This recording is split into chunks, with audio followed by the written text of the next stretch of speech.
Hey yo, Do it's right Do Right production. Hey, Productions. that's Do Right Do Right Productions. Hey, Productions. that's Hey, Do that's Right Do Right Productions. Productions. Another day of Indiana Boxing Hall of Fame podcast. We've been doing the YouTube channel. It's been going on 5 months. It's been a blessing. And, here we're at, my office at 120 Market Street. And, that's my podcast. And we're going to take a walk up to my office and talk about the inductees for 2021 coming up. 6 world champions. It's Hall of Fame weekend in Indiana.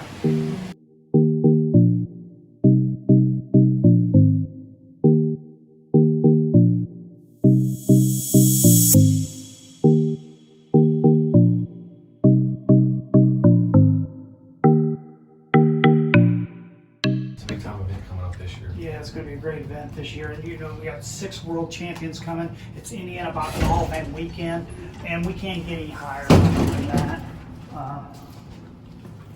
Michael Nunn, second to none, 2-time world champion, leads away.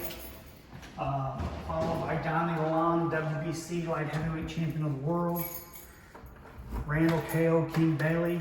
I mean, you can't find a better puncher than KO King Bailey.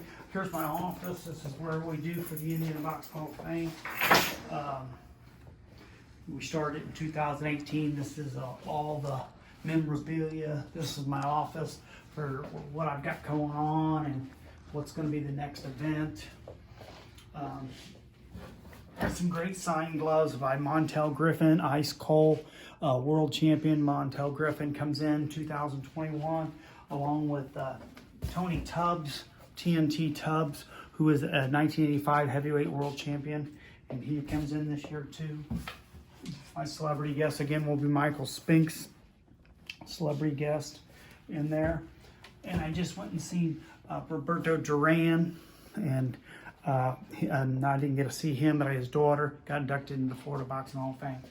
So you see all the memorabilia here and all the history of Indiana boxing. And our most famous fighter is Marvin Johnson, 1972 bronze medal winner.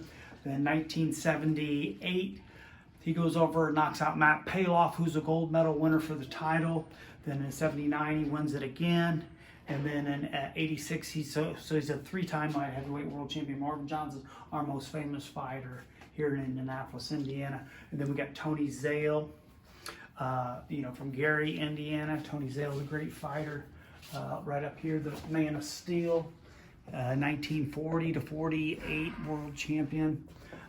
Then we got Layman Brewster, the WBO heavyweight world champion. And I'll get a picture of Layman right here. Is the Layman Brewster, the WBO heavyweight champion. And then Fred Burns and George DeFavis.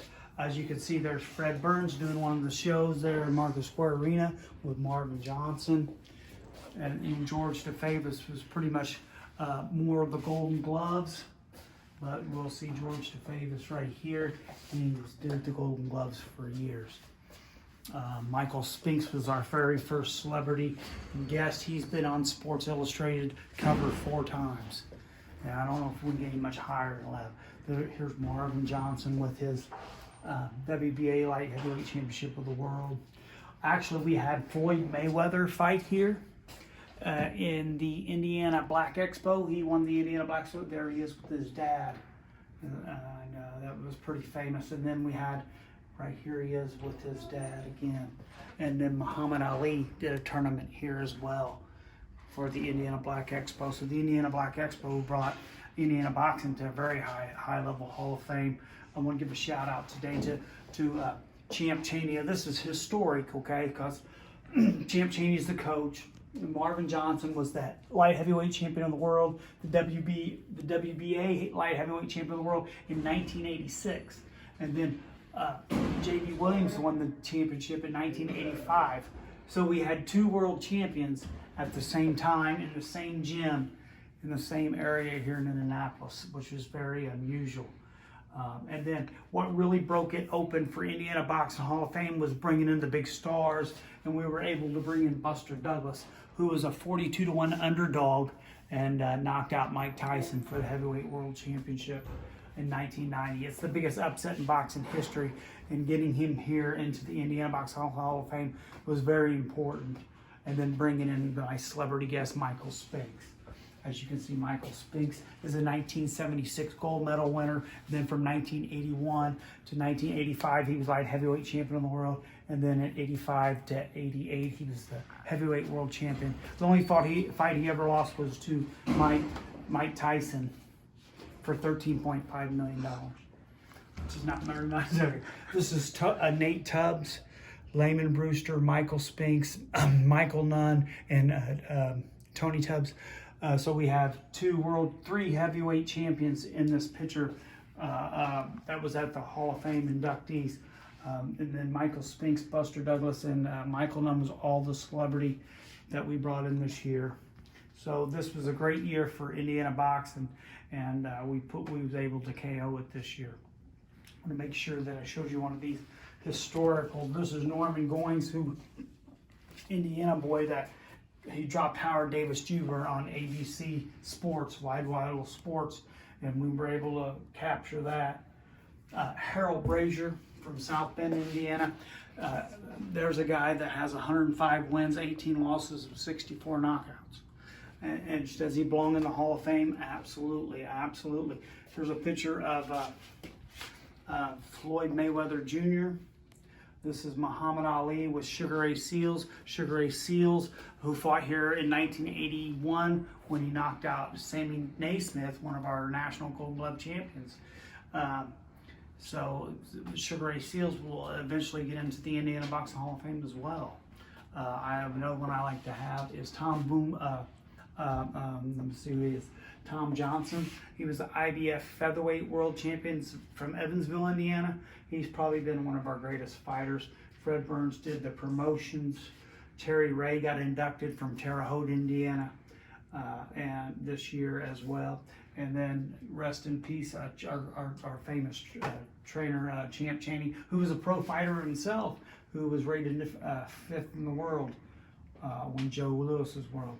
I like this picture of J.B. Williamson when he wins the WBC World Championship here because he looks like Apollo Creed there, man. I thought he looked like Apollo Creed. Now I thought it was very, thing. Sarge Johnson, there's probably nobody did more for Indiana boxing than Sarge Johnson to get it going to where it is now. Now we've taken it to new heights, but Sarge Johnson got it going. Angelman Freddie from Gary, Indiana, who fought Mayweather in 1988 for $1 million. Cool $1 million. So, I mean, there's all kinds of boxing history here. It's my first 10 that were inducted. So what we're doing here with the Indiana Boxing Hall of Fame now is anybody that fought in Indiana that was world champion, we got to get them in the Hall of Fame so we can keep it at a high level. And everybody says, man, this is just Indiana. It can't be as famous as this. Look, man, have you ever heard the Indy 500? Is that the most famous race in the world? I mean, how can we not bring in great champions and do stuff similar to that? I think that's the route that we're trying to take.